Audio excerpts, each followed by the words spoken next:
Hello everybody, and welcome back to another geometry lesson. Today we're starting off Unit 3. Unit 3 is going to be all about parallel and perpendicular lines, and all the kinds of crazy interactions they have with each other. So it makes sense for us to start off by defining what parallel and perpendicular lines are. Now, we might know what these two look like from their appearance. For instance, parallel lines, we know, are two lines that will never necessarily cross. But the formal definition is two lines that are coplanar, meaning they're on the same plane and do not intersect. When we draw parallel lines, let's say I called this one A and this one B, we like to mark them as being parallel by putting arrows, like so, going the same direction. This indicates to us that those lines are not going to cross. Additionally, if you wanted to write out that A and B are parallel in shorthand, this is the symbol we use to say two lines are parallel. It's just two vertical lines. So what's the difference between parallel and perpendicular? Well, perpendicular lines will intersect. Specifically, they always intersect to form a right angle. So the marking that we use to show that two lines are perpendicular is a right angle marking. If I called this line C and this line D, then C is perpendicular to D, is how we would write it shorthand. Perpendicular lines are two lines that are coplanar and intersect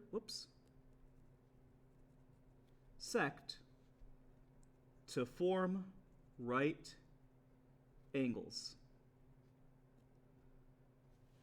So they intersect to form right angles is how you know they're perpendicular. But there is a third type of line. We have something called skew lines.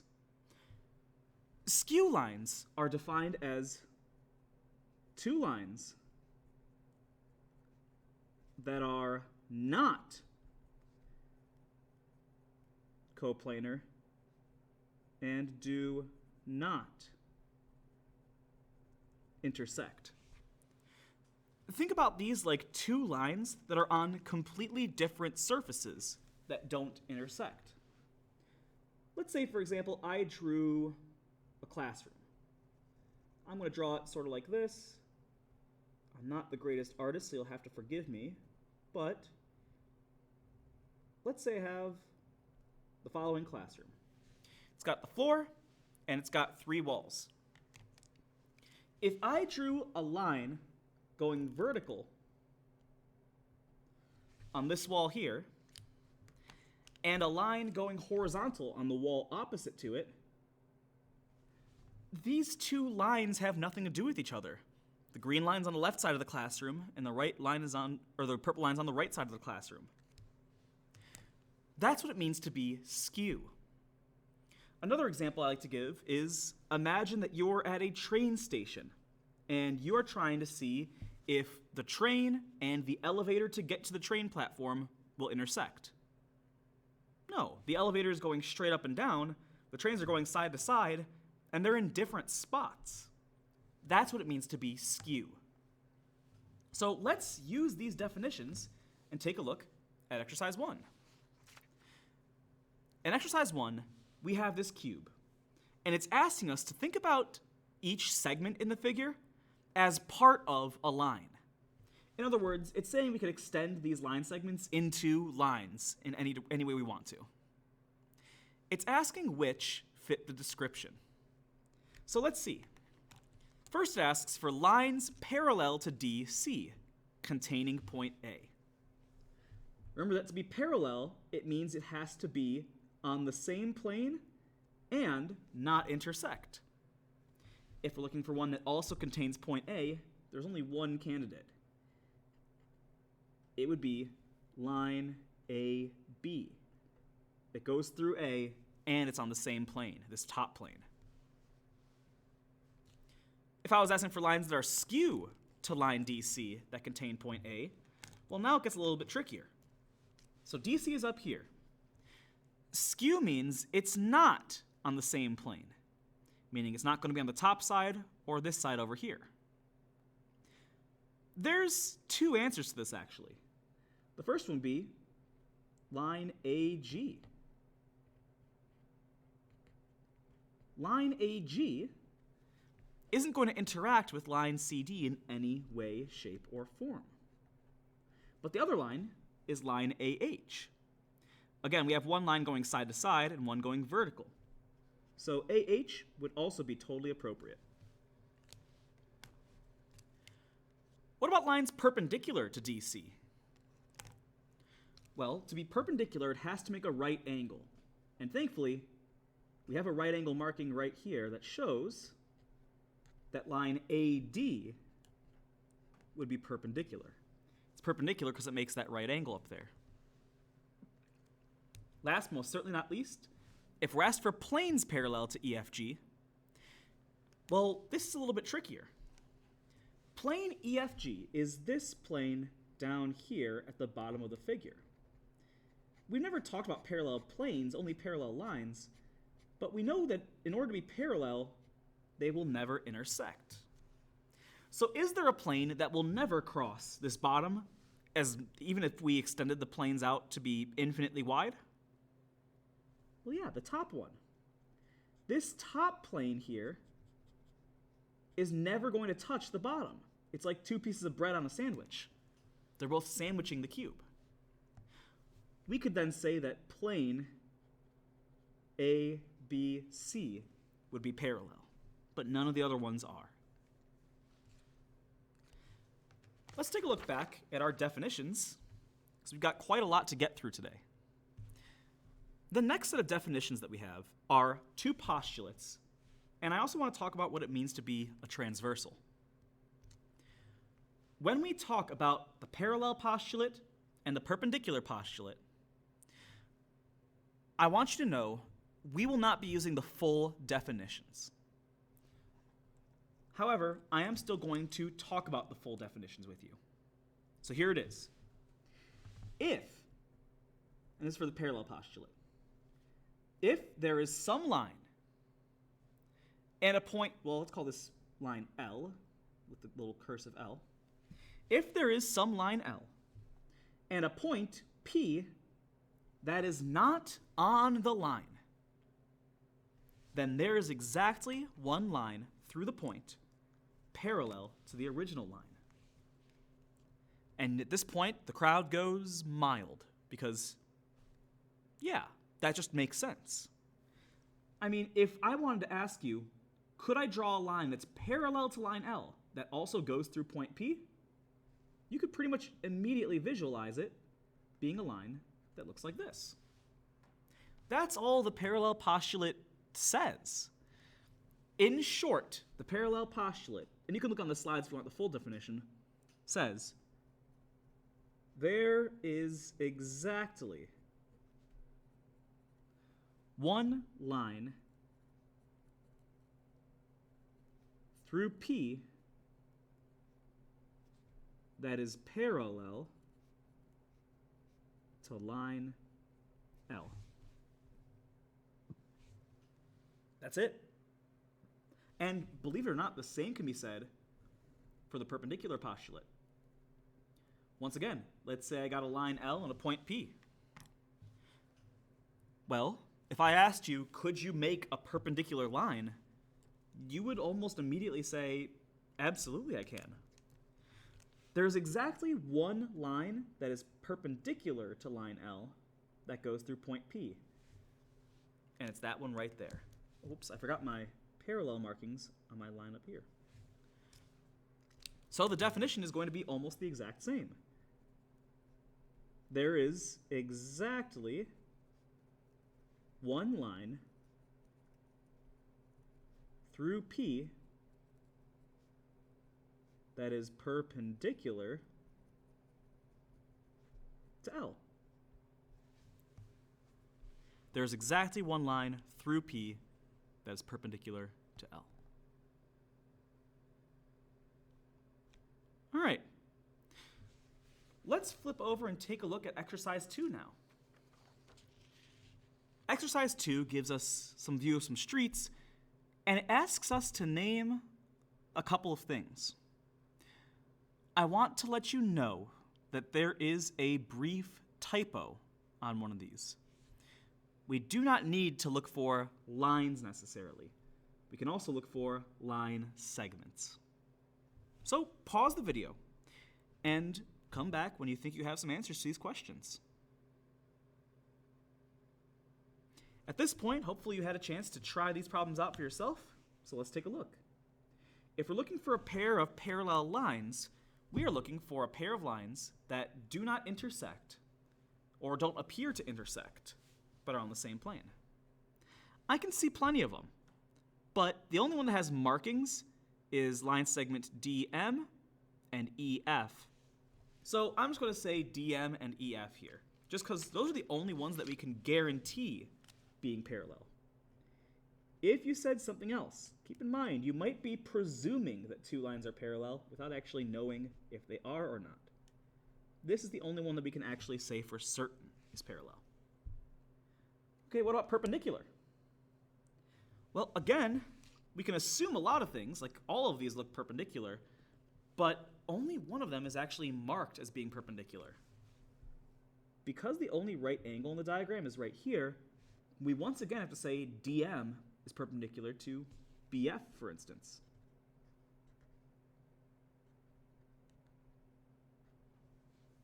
So DM and BF would be our answer. Final question. Is FE parallel to AC? Well, FE is going to be this line here. FE goes off in this direction forever.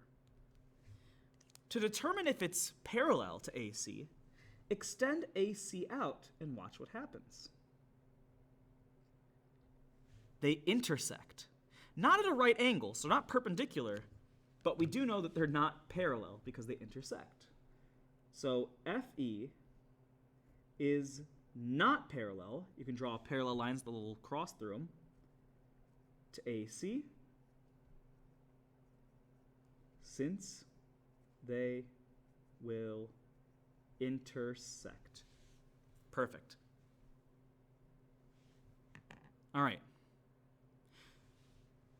These next 5 definitions are the most important ones in this unit, in my opinion. Granted, I'm very biased, but these are the most important in my opinion. Transversal is what we're going to start with. And here's what I want you to do.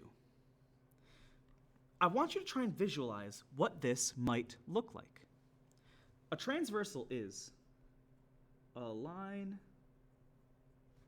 that intersects two or more coplanar lines at different points. So think about what this might look like. There's some line that crosses through 2 other lines at different points. Well, let's start by drawing 2 lines here. I'm going to draw one of my lines going like this. I'll call this one line A. I'll draw another line sort of going like this. I'll call it line B. The transversal would be the line that cuts through both of them. So this line here that I've just drawn is our transversal T. I'm going to bolden up the transversal a little bit because we're going to be talking a lot about it today. So this is our transversal T. Perfect. When you create a transversal, what you do is you also create a bunch of different angles. Let's count how many we got. We've got an angle here. I'll call it angle 1, 2, 3, 4. So we made 4 angles up here. And then 5, 6, 7, 8. We made 8 different angles. And some of these angles are going to interact in very unique ways. In fact, they are going to interact in such unique ways that we have names for their interactions. Let's start by talking about what it means for 2 angles to be corresponding. So corresponding angles are just 2 angles in the same position on different intersections. Corresponding angles are 2 angles in the same position on different intersections. Let's see if we can come up with an example of corresponding angles. So let's take a look at angle number 1. Angle number 1 is in the top left corner of these 4 angles, right? What other angle is in the top left? Well, angle 5 is in the top left. So a good example of corresponding angles would be like angles 1 and 5. That's a good pair of corresponding. Another pair could be 2 and 6. They're both in the top right. 4 and 8. They're both in the bottom left. 3 and 7. They're both in the bottom right. As long as they're in the same spot, they're corresponding. Next, we have alternate interior angles. And this is going to require me to draw a little bit of a diagram. I'm just going to draw another transversal cutting through 2 other lines. When you have a transversal cutting through 2 lines, you end up with what is called an interior and an exterior. The interior is the area in between the 2 lines. Interior. The exterior is the space that's not contained by the 2 lines. So all this would be exterior. When we talk about alternate interior angles, we're talking about 2 angles that are as far apart from each other as you can imagine on the interior of the diagram. So what do I mean by that specifically? Alternate interior angles are 2 interior angles on opposite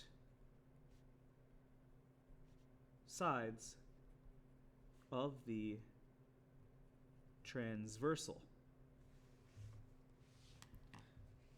A good example of this would be starting off with angle 4 here. If we look at where angle 4 is there another angle that's on the opposite side of the transversal as far apart as we can imagine? Yeah. Angle 6. It's also on this interior space in between the 2 lines. And you see how they sort of alternate from being on top left and bottom right? That's what it means to be alternate interior. So angle 4 and angle 6 are a great example. We can do something similar with alternate exterior angles, which are 2 exterior angles on opposite sides of the transversal, once again.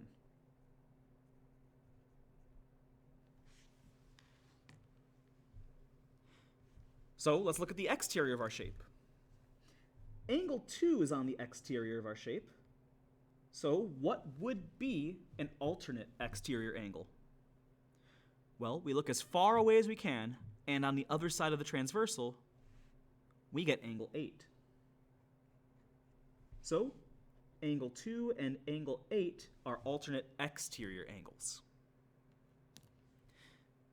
Last, most certainly not least, we have consecutive interior angles.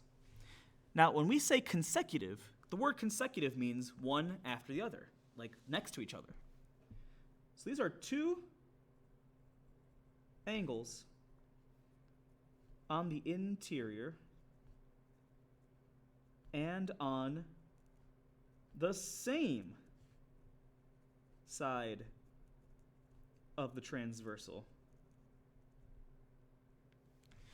Think about them as being on the same block, but on other sides of the same block.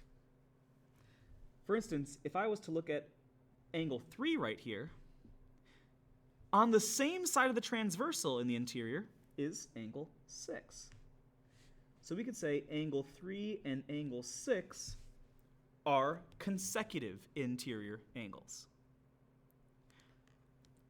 We want to practice these to a large extent because the better we are familiarized with these concepts, the easier it'll be to do proofs with these concepts, which we will be doing this unit. So let's finish off our 3.1 notes with exercise 3. Identify all pairs of angles of the given type. So here's what I'm going to do. I'm going to identify one pair of angles for each of these, and I want you to find all the rest, and I'll tell you how many others there are to find. So, for corresponding angles, one example of corresponding angles would be angles 1 and 3. I mean, they're both on the top left portions of their intersections. So angle 1 and angle 3.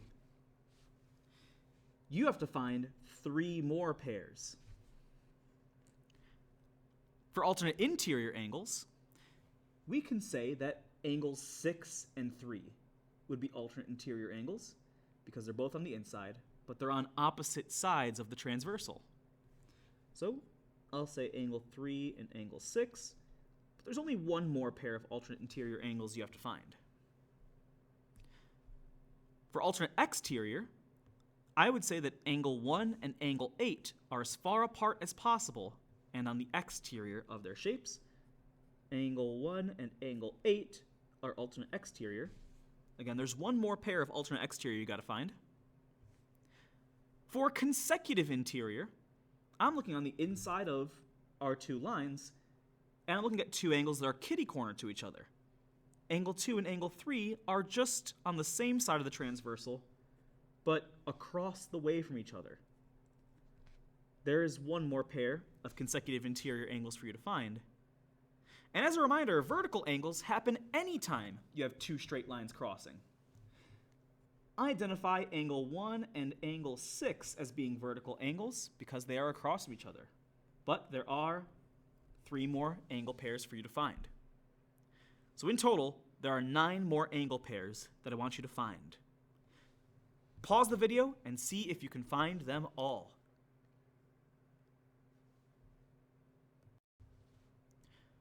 Hopefully at this point in time, you have found all of the missing angle pairs, and if you got them all, give yourself a pat on the back. Those are some good observation skills. We want to keep practicing those observation skills as we go through this unit. But that is the end of the notes for today.